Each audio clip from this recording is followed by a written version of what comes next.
সান্দাকফুতে আজ আমাদের দ্বিতীয় দিন। আমরা আজকে রওনা দিচ্ছি ফালুতের জন্য। আমরা সান্দাকফুতে সানরাইজ হোটেলে ব্রেকফাস্ট সেরে প্রায় সকাল 7:30টার মধ্যে রওনা দিই ফালুতের জন্য। সান্দাকফু থেকে ফালুত কিন্তু প্রায় 6 থেকে 6.5 ঘন্টার জার্নি। সেই জন্য আমরা কিন্তু খুব তাড়াতাড়ি সান্দাকফু থেকে রওনা দিই ফালুতের জন্য। আমরা প্রথম যে জায়গাটায় এসে দাঁড়াই সেটার নাম হচ্ছে চান্দু ভিউ পয়েন্ট। আমরা কিন্তু এখানে দাঁড়িয়ে কিছুক্ষণ ফটো এবং ভিডিও তুলি, আর এখানে যে দোকান আছে সেখানে কিন্তু আমরা চা আর কফিও খাই।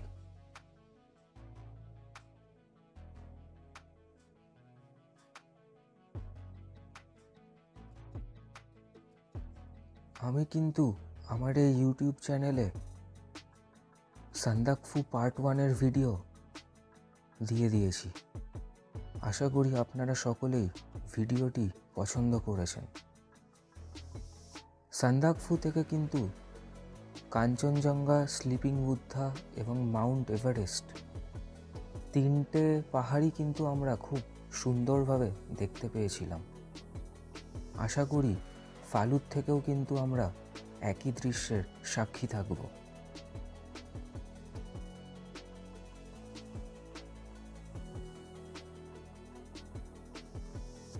আমাদের ড্রাইভার শিরিংজির সাথে কথা হয়।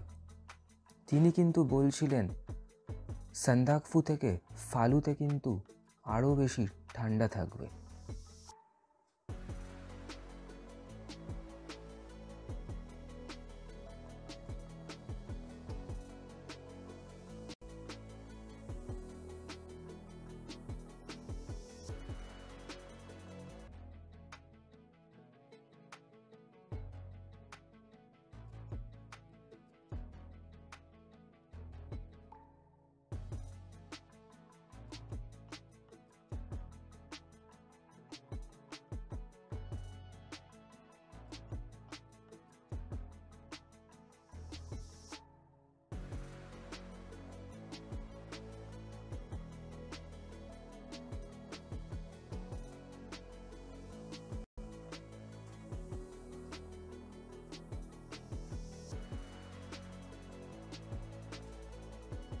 আমাদের গন্তব্যস্থল ফালুতের জন্য রওনা দেওয়ার পর আমরা কিন্তু আবার আরেকটা ভিউ পয়েন্টে এসে দাঁড়াই, যেটার নাম হচ্ছে থোকুম ভিউ পয়েন্ট।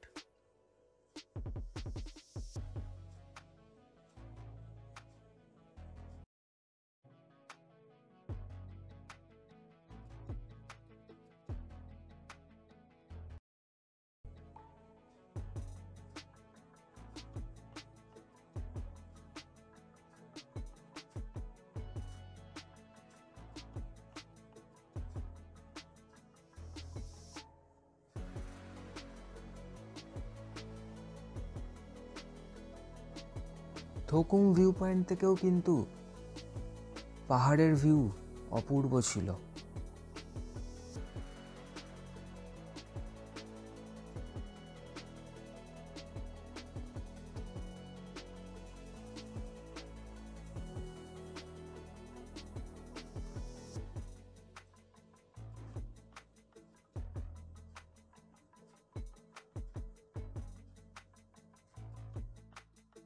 থোকুম ভিউ পয়েন্টে কিছুক্ষণ সময় কাটানোর পর আমরা কিন্তু রওনা দিই আমাদের গন্তব্যস্থল ফালুতের জন্য।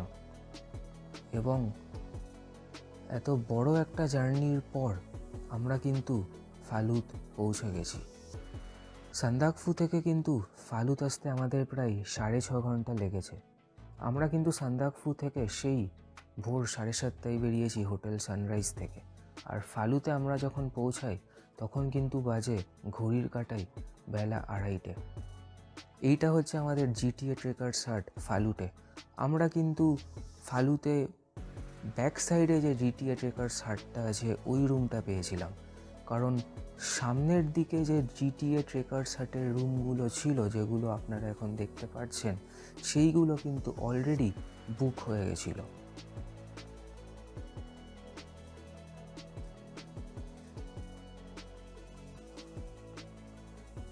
চেতনজি কিন্তু ফালুতে আমাদের এই জিটিএ ট্রেকার্স হাটে থাকার ব্যবস্থা করে দিয়েছিলেন। চেতনজির নাম্বার কিন্তু আমি ডেসক্রিপশানে দিয়ে দেবো। যেহেতু আমরা ফালুতে একটু দেরি করে পৌঁছাই, সেই জন্য কিন্তু আমরা ফালুতে লাঞ্চ করতে পারিনি। কারণ জিটিএ ট্রেকার্স হাটে আপনাকে 1:30টার মধ্যে পৌঁছাতে হবে, তাহলেই কিন্তু আপনি ওখানে লাঞ্চ পাবেন। 1:30টার পর পৌঁছালে কিন্তু ফালুতে জিটিএ ট্রেকার্স হাটে লাঞ্চ পাওয়া খুবই কঠিন।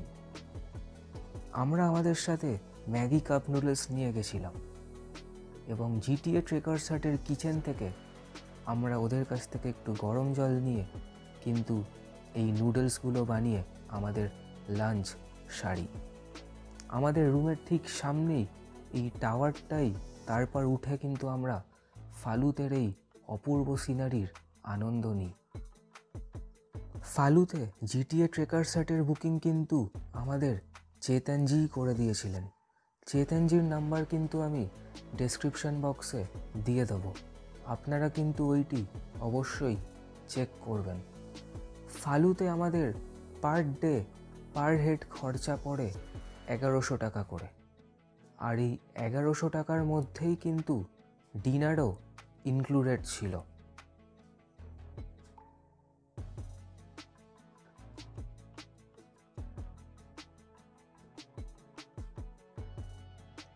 এটিই আমাদের ফালুতে ছিল জিটিএ ট্রেকার্স হাটের রুম। আমাদের এই পুরো ট্রিপটা আমরা 3 বন্ধু মিলে করি এবং ফালুতে এইটা হচ্ছে আমাদের জিটিএ ট্রেকার্স হাটের পুরো রুমের ভিউটা। আমাদের পার হেড খরচা 1100 টাকা পড়ে, আর ওটার মধ্যেই কিন্তু রাতের ডিনার ইনক্লুডেড ছিল।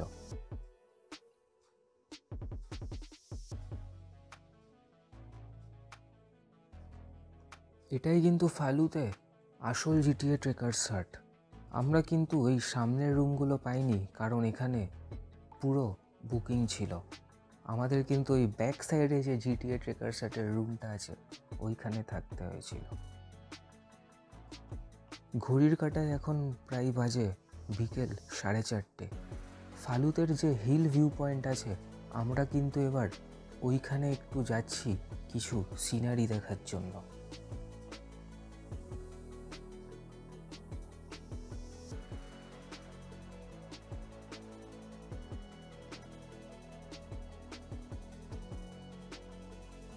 আমরা এবার আস্তে আস্তে এগোচ্ছি ফালুতের হিল ভিউ পয়েন্টের দিকে। ফালুতে কিন্তু এই সময়ও বেশ ভালোই ঠান্ডা ছিল। বিকেল 4:30-এর দিকেও কিন্তু টেম্পারেচার প্রায় 4 থেকে 5 ডিগ্রি ছিল।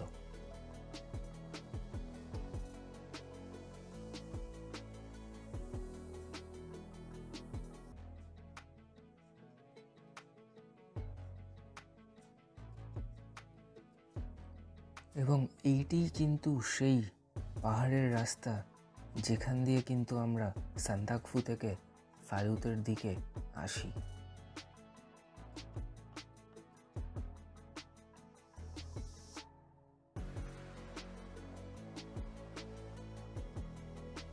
এই পুরো সান্দাকফু ফালু ট্রিপটার জন্য কিন্তু আমাদের মানিভাঞ্জাং থেকে ল্যান্ড রোভার গাড়ি নেওয়ারই ইচ্ছা ছিল, কিন্তু গৈরিবাসের পর থেকে কিন্তু পাথরের রাস্তা শুরু হয়ে যায় সান্দাকফু আর ফালুতের জন্য।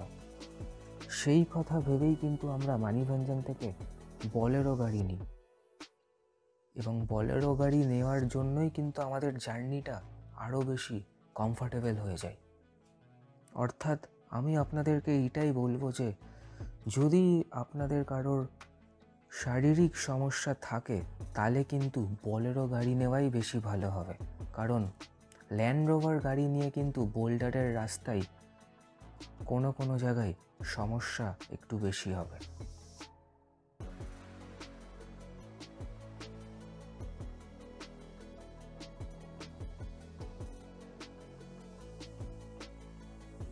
এটিই হচ্ছে ফালুতের হিল ভিউ পয়েন্ট। আমরা এখানে বিকেলে এসছি, তখন ঘড়ির কাঁটায় বাজে 4:30। এই সময় স্লিপিং বুদ্ধা, কাঞ্চনজঙ্ঘা বা এভারেস্ট মাউন্টেন এখান থেকে কিন্তু দেখা যাচ্ছিল না, কারণ চারিদিকে কিন্তু মেঘে পুরো ঢেকে গেছিল। কাল সকালে আমরা আবার এখানে আসব এবং আশা করি আমরা কিন্তু অবশ্যই স্লিপিং বুদ্ধা বা এভারেস্টের পাহাড়ের পুরো রেঞ্জটাই দেখতে পারবো। রাতে কিন্তু আমরা ফালুতে জিটিএ ট্রেকার্স হাটে আমাদের ডিনার সেরে ফেলি সন্ধে 7:30টার মধ্যে, কারণ এখানে কিন্তু 8টা সাড়ে 8টার মধ্যেই সবাই ঘুমিয়ে পড়ে। 8টা সাড়ে 8টার মধ্যেই কিন্তু এখানে রাত হয়ে যায়। তাই কিন্তু আমরা সন্ধে 7:30টার মধ্যে আমাদের ডিনার সেরে ফেলে শুয়ে পড়ি, পরের দিন ভোরবেলা উঠে সেই কাঞ্চনজঙ্ঘা আর এভারেস্ট দেখব বলে। ফালুতে জিটিএ ট্রেকার্স হাটে কিন্তু আমরা রাতের দিকে ডিনার করি ডাল, ভাত, আলু ভাজা, পাঁপড় এবং তার সাথে একটা সবজি।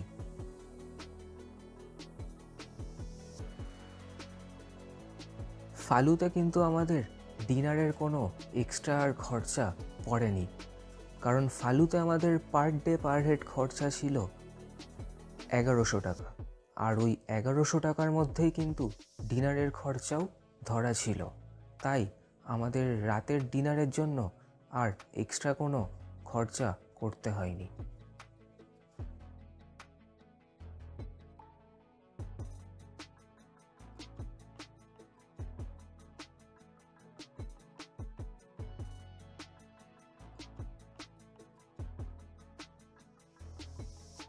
ফালুতে বিকেলবেলা হিল ভিউ পয়েন্টে গিয়ে ওখান থেকে সিনারি দেখে আমরা কিন্তু এবার নিচের দিকে আবার ফেরত আসছি আমাদের জিটিএ ট্রেকার্স হাটে, কারণ অন্ধকার হয়ে গেলে কিন্তু ওপর থেকে জিটিএ ট্রেকার্স হাটে নিচে নামা একটু রিস্ক হয়ে যাবে।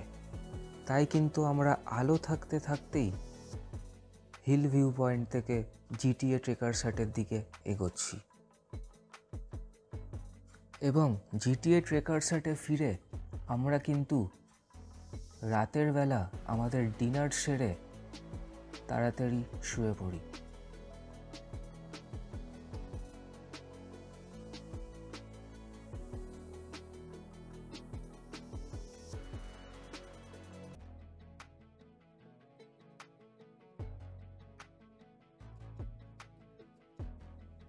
মানিভাঞ্জাং থেকে সান্দাকফু ফালুতের এই পুরো গাড়ির জার্নিটা আমাদের করিয়েছিল শিরিংজি। আর শিরিংজির নাম্বার কিন্তু আমি ডেসক্রিপশন বক্সে দিয়ে দেবো, আপনারা কিন্তু অবশ্যই নাম্বারটি চেক করবেন।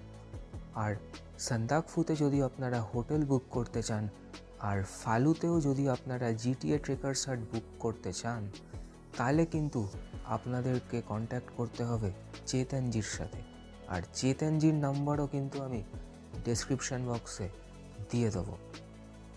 অর্থাৎ হোটেল আর জিটিএ ট্রেকার্স হাট বুকিংয়ের জন্য কিন্তু আপনাদের কথা বলতে হবে চেতনজির সাথে, আর গাড়ি বুকিংয়ের জন্য কিন্তু আপনাদের কথা বলতে হবে শিরিংজির সাথে।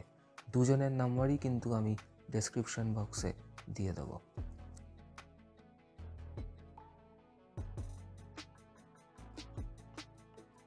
জিটিএ ট্রেকার্স হাটে ফিরে আমরা আমাদের ডিনার করে কিন্তু রাতে শুয়ে পড়ি। রাতের দিকে কিন্তু বেশ ঠান্ডা ছিল, প্রায় -1 থেকে 0 ডিগ্রি টেম্পারেচার ছিল। এবং পরের দিন সকালে উঠে কিন্তু আমরা এই অপূর্ব দৃশ্যের সাক্ষী থাকি।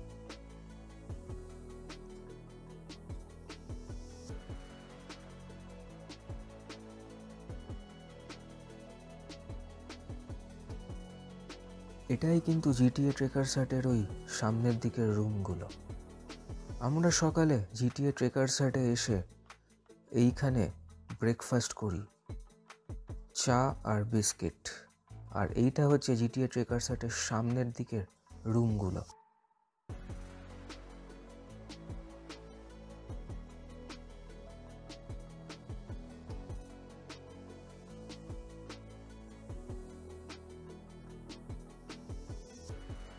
ব্রেকফাস্ট সেরে আমরা কিন্তু এবার আস্তে আস্তে এগোচ্ছি হিল ভিউ পয়েন্টের দিকে। আমরা কালকে বিকালেও কিন্তু হিল ভিউ পয়েন্টে গেছিলাম, কিন্তু ওখান থেকে কিন্তু আমরা কাঞ্চনজঙ্ঘা আর এভারেস্ট দেখতে পাইনি। আজকে সকালে উঠে আমরা হিল ভিউ পয়েন্টের দিকে এগোচ্ছি একটাই আশা নিয়ে, যে আজকে আমরা অন্তত স্লিপিং বুদ্ধা বা এভারেস্টের পুরো রেঞ্জটা দেখতে পারবো। এবং হিল ভিউ পয়েন্টে আরও একটু উপরের দিকে যাওয়ার পর আমরা যে দৃশ্য দেখতে পাই, তাতে কিন্তু আমাদের ফালুত আসা পুরোপুরি সার্থক।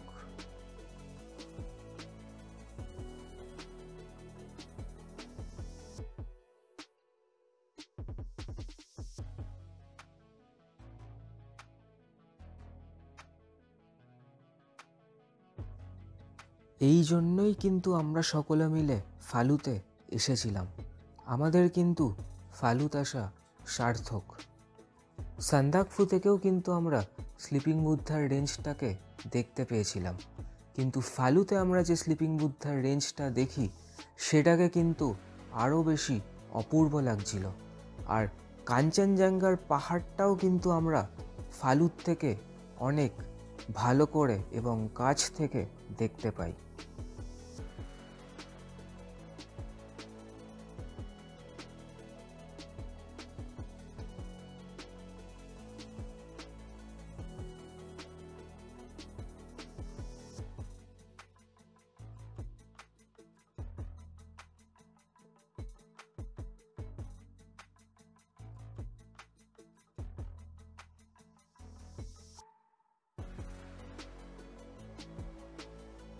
ফালুত থেকে কিন্তু আমরা কাঞ্চনজঙ্ঘা এবং স্লিপিং বুদ্ধার রেঞ্জটা পুরো দেখতে পাই, এবং তার সাথে মাউন্ট এভারেস্ট মাকালু লোহৎসের পুরো রেঞ্জ সেটাও কিন্তু আমরা দেখতে পাই। ফালুতে এটি আমাদের দ্বিতীয় দিন। আজকেই কিন্তু আমরা এখান থেকে রওনা দেব দার্জিলিংয়ের জন্য। ফালুত থেকে প্রথমে আমরা যাব মানিভাঞ্জাংয়ে। মানিভাঞ্জাংয়ে আমরা আমাদের গাড়ি চেঞ্জ করে সেখান থেকে আমরা রওনা দেব দার্জিলিংয়ের জন্য। এবং দার্জিলিংয়ের ভিডিও কিন্তু আমি এই চ্যানেলে আনব। অর্থাৎ এই সান্দাকফু সিরিজে কিন্তু আমার 3টে ভিডিও থাকবে। আশা করি প্রত্যেকটা ভিডিওই কিন্তু আপনাদের ভালো লাগবে।